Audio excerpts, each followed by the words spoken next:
Hello family, आज आपण बघणार आहोत मशरूम मसाला। त्यासाठी लागणारे साहित्य: कांदा बारीक चॉप करून घेतलेला आहे, मशरूम, हे मसाला, हळद, लाल तिखट, गरम मसाला, किचन किंग मसाला, कसुरी मेथी, बटर, तेजपत्ता, इलायची आणि एक मिरची आणि कोथिंबीर भरपूर, आणि कोथिंबीरची देठं असतात ती 4 टोमॅटो आणि कोथिंबीरची देठं, 1 इंच आलं आणि 5-7 लसूणच्या पाकळ्या हे घेऊन मी फाईन पेस्ट केलेली आहे।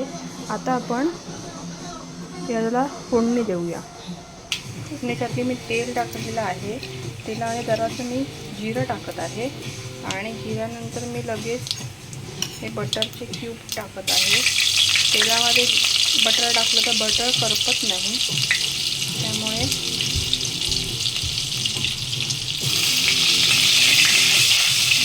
हे टाकून घेतलं।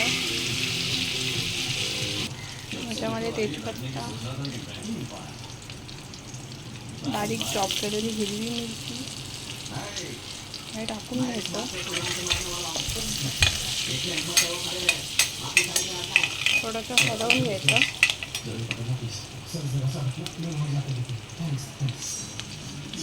तर आपण ह्याच्यामध्ये कांदा टाकणार आहोत, बारीक चॉप केलेला कांदा।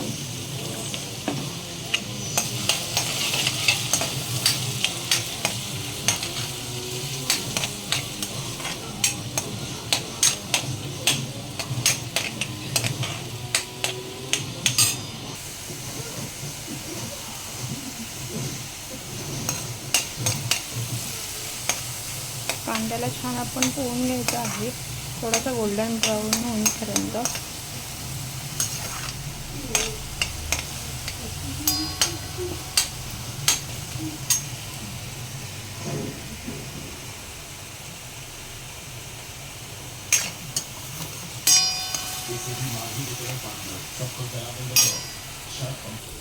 कांदा आपला अशा प्रकारे छान गोल्डन ब्राऊन होत आलेला आहे। आता याच्यामध्ये आपण हे जे मसाले घेतलेले होते ते सर्व टाकणार आहोत।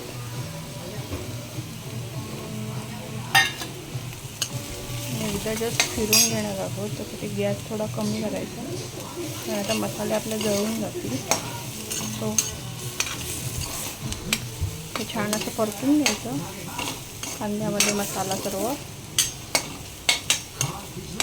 याच्यामध्ये आपण टोमॅटोची ग्रेव्ही टाकणार आहोत। हे बघा, मसाला छान एकदम तेल सोडत आहे। आता मी ह्याच्यामध्ये ही ग्रेव्ही ओतणार आहे।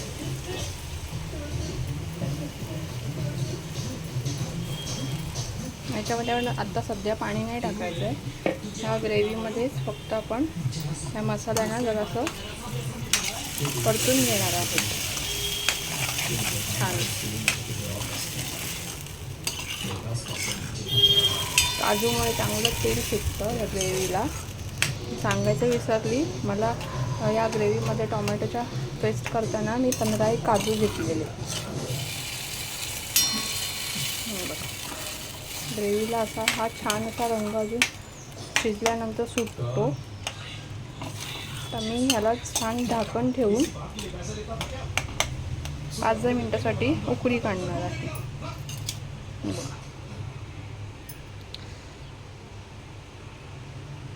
गॅस पण मीडियम गॅस ठेवलेला आहे। या ग्रेव्हीमध्ये मी थोडीशी कोथिंबीर टाकत आहे, तर स्टर करून घेते, त्याच्याने चांगला फ्लेवर येतो ग्रेव्हीला।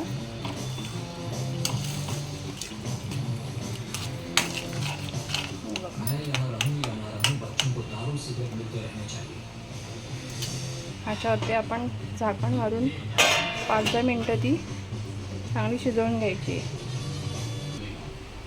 बघूया आता ग्रेव्ही शिजली की नाही। हे बघा, छान असं तेल सुटत आहे साईडने।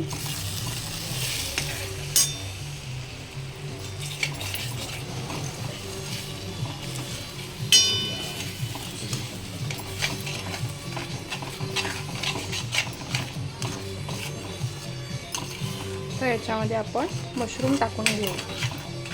ग्रेव्ही झालेली आपली। हे मशरूम आपण डायरेक्ट असेच टाकणार आहोत, त्याला आपण काही रोस्ट वगैरे केलं नाही आहे.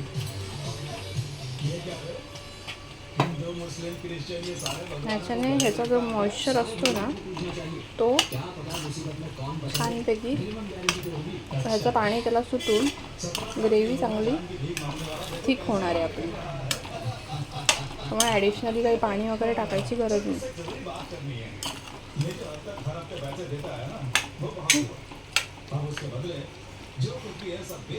पुन्हा एकदा झाकण टाकूया. बघूया भाजी आपली झाली आहे का.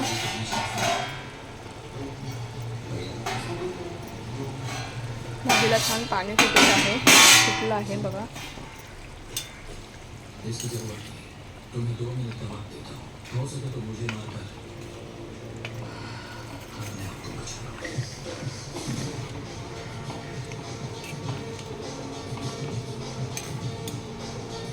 थिकनेस बघू शकता. आपण जे मशरूम अख्खे टाकलेले ना ते पण श्रिंक होतात वाफेमुळे आणि त्याचं पाणी होतं, म्हणून ॲडिशनली पाणी टाकायची काही गरज नाही. थिकनेस पाहू शकता. ह्याच्यामध्ये फक्त आता कोथिंबीर टाकायची आहे वरून की आपला मशरूम मसाला रेडी आहे. आम्ही कोथिंबीर घेते.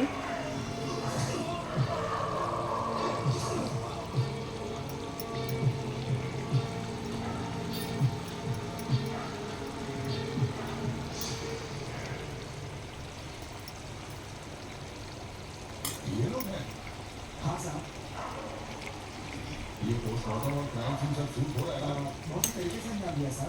चलाना नहीं जानते फिर भी थोड़ा तो साथ में कुछ है. अशा प्रकारे रेडी आहे आपला मशरूम मसाला. मी तुम्हाला सर्व करून दाखवते.